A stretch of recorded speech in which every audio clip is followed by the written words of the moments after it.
What's up guys, this is Sean and welcome to another episode of the iherng podcast. Today will be an Asking Sean segment. Okay, so we will read a question from Larry C.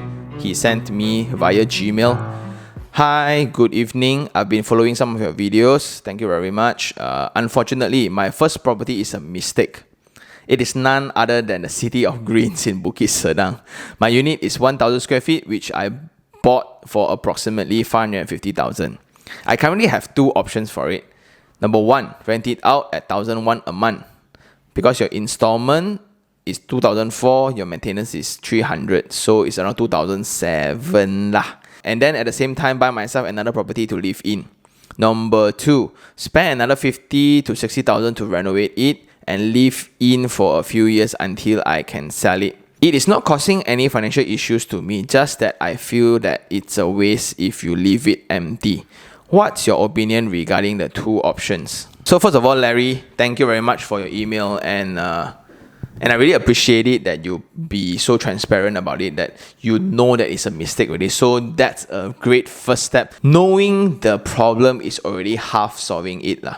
So let's put out the obvious here. Every month you need to cough out 2,007. So the rental around that area is only 1,001. So every month, whether you like it or not, you need to cough out 1,006. So what should you do? I think the company that I work in, the makeover guys, also furnish certain units there, and the rental demand there, it's not as great as well. That's why our clients also do up the makeovers, and my team actually rent out the room at 1,550.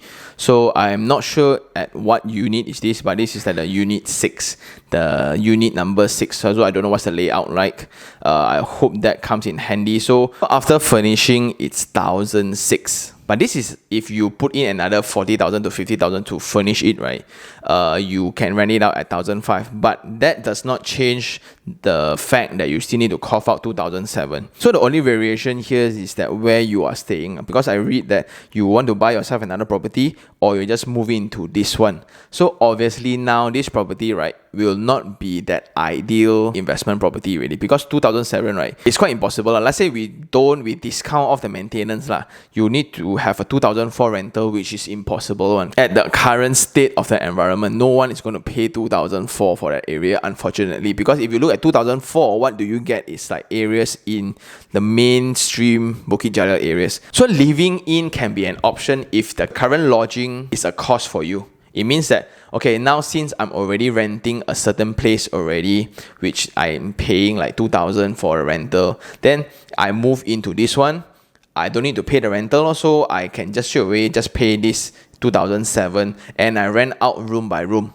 Maybe that can be a solution. In this case, then you should focus on another property that can generate higher rental returns. Most likely, it will be in the sub-sale market lah. So in Bukit Jalil now, it's actually booming. So being very close to that area, right, I suggest that you do a little bit of homework across that MRT track. You can see that those upcoming buildings, right, like the park is also up, the Twin Arcs, the old school one, then the Z Residence, all those lah. You can really look into their existing rental rates against their existing selling price, so you can gauge better. So that's the main difference, right? I think for all the audience here as well, the main difference here is that sub-sale and new properties. So sub-sales, right, although you cough out like 18% in terms of upfront cash and capital, right, that allows you to gauge the risk that you're going into. So you can actually afford more certainty in that deal.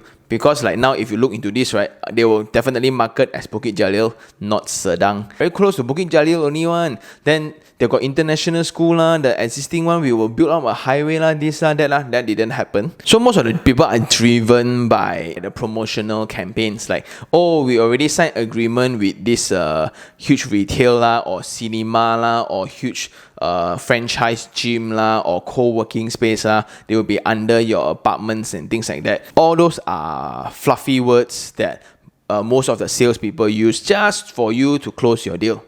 And most of the time, right, they will make it so easy, right? You just pay 2,000, you own the building already, 2,000 only.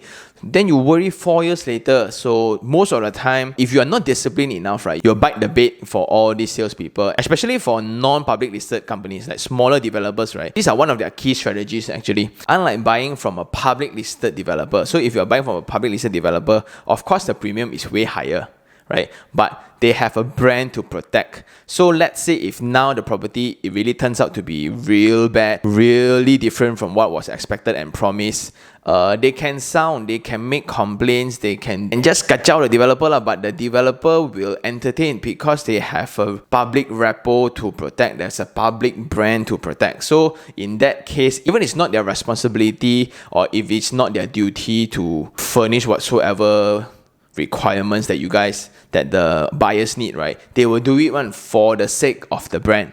So that's the main difference if you are buying new properties, although it's more expensive. Coming back to Larry, okay, Larry, in my opinion, is like what I said, if you are currently staying in a location where you are renting, part of the solution to solve this bleeding, right, is you stay inside lor. If it's still convenient for you, then if you want to do it up 50,000-60,000, then you stay inside. Then you actually save up your existing lodging costs for rental and you move into one of your purchase lor, and then focus on the next property that is more investment driven. So the second obvious option is to continue to just rent it out lah.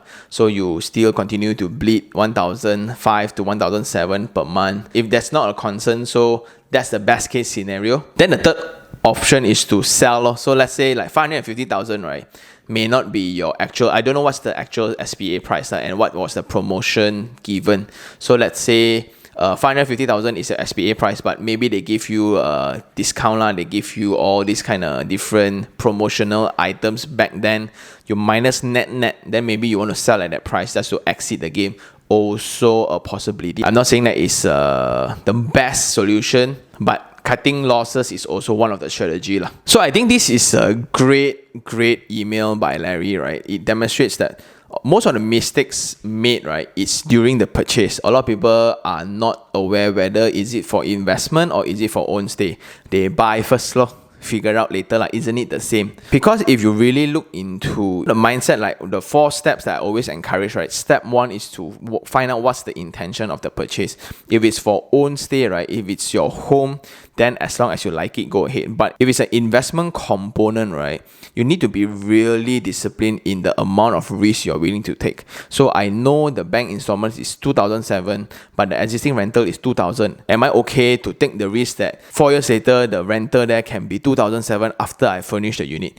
Things like that. And I think that's the main thing missing for first-time home buyers. And I hope this email illustrates that better. And for that, thank you very much, Larry. I really appreciate this email and that confidence, right, to address this issue. I'm very good, Larry. So for any further questions that you guys want to know about real estate, you can anytime email me at taniherng@gmail.com, taniherng@gmail.com, or you can just reach me at any other social media platforms like LinkedIn, Instagram, Facebook at iherng, and I'll try to address all the questions as much as I can. If you really like this episode, like it, share it, and even subscribe for more information like this. Until next time, this is Sean Dan.